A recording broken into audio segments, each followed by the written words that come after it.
Just a couple of comments in response to a couple of things, and then a point I want to raise.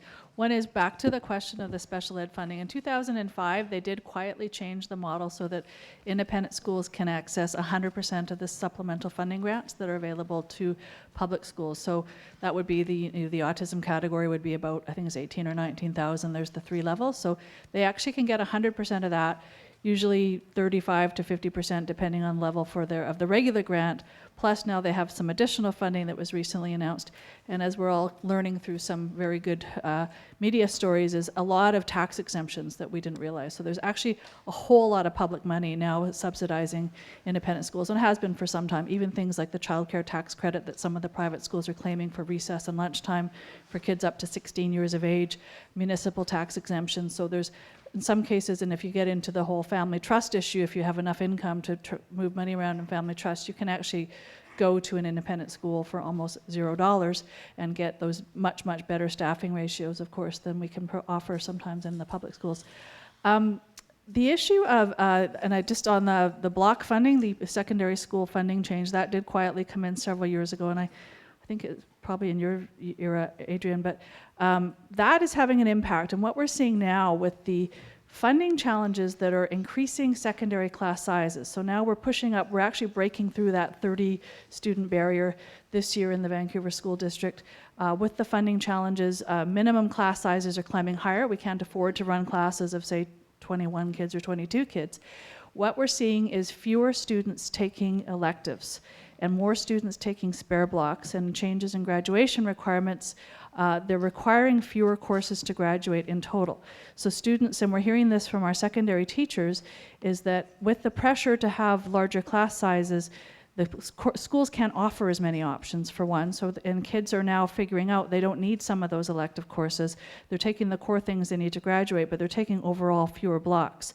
So that has a funding impact as well, and it's creating issues with kids wandering the hallways and not getting that chance to be exposed to that whole range of experiences that typically we've been able to offer through elective courses. So it is a concern. The point I wanted to raise, and this ties in, I think, with a lot of what we've talked about, and I hear the flexibility, I hear talking about independent schools, hear special education. It's that going back to our current Premier's era as education minister and the Flexibility and Choice Act. And the school choice issue, I think, is really one that is driving a lot of the social justice issues we're seeing now in our school system. So that goes back to when Christy Clark was minister. They basically opened up the cross-boundary issue. Back in 2000 and before 2002, if you wanted to cross-boundary from your neighborhood school to another school that maybe was higher ranked by the Fraser Institute or had a more active parent group, you'd actually need your principal's permission. You'd have to go in.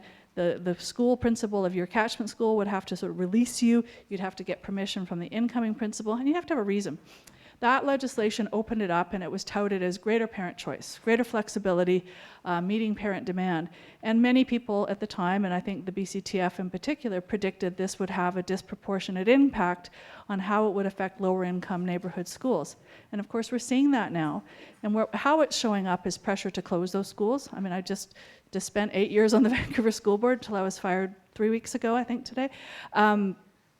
That pressure as those schools in lower income neighborhoods, as we know, school choice is a choice for those who have the ability to access it, the resources to access it. Not every parent wants it, but not every parent can drive across town or find that information or can access the information if they're working 2 minimum wage jobs and just getting by. So we're seeing a depopulation or increased enrollment decline in schools in lower income neighborhoods compared to more affluent neighborhoods. So in Vancouver, we see West Side schools at more or less capacity. They're almost full. They're cross-boundary applications, international students, high demand.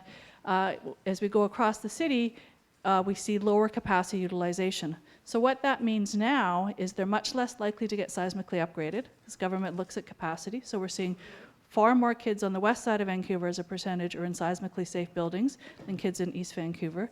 So if you're a low-income kid, you're much more likely to go to a school that is more likely to fall on you in an earthquake, which I would say is a massive social justice issue. And now those schools are at disproportionate risk of closure. And I would say since the firing of the Vancouver School Board, they're at a very high risk of closure.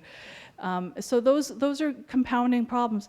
We also see it in the of course, as we rely more and more on what I call the shadow budget, that's the parent fundraising, that's the grants, that you'll see much more active groups doing that work, of course, in more affluent communities where parents have a larger capacity, higher levels of education, ability to fundraise. So that impact of school choice, I think that, and it's a really tough one to talk to parents about. Young parents like choice.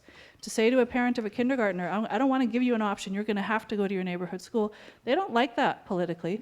And we're finding now about 40% of kindergarten parents submit a request for a choice program. 40%. So that could be French immersion, Mandarin bilingual, international baccalaureate, Montessori, you name it, we have the range. So we're seeing more and more wanting those options. And what we also see is a little bit of a decoupling from the neighborhood school as more parents are working parents and have their kids in childcare. Often it's grandparents or someone else dropping the kids at school or childcare early in the morning, picking them up later. They're less connected to the neighborhood school. So as we started talking about closures, and some of the very interesting conversations with younger parents is that they're not as heartfelt about the neighborhood school as I would say maybe a generation ago, is just my anecdotal kind of observation. They're more interested, will it have a childcare? Can I drop my kids off? You know, will it be seismically safe? So we've got some challenges in how we go about the discussion of choice, and I really want to just throw that concept out there as we go forward. If we're looking to the future, I'm in the past now, my kids are in their 20s. What do younger millennial parents, are they going to be looking for, and how do we handle that very tricky issue of school choice if we're going to maintain vibrant community schools?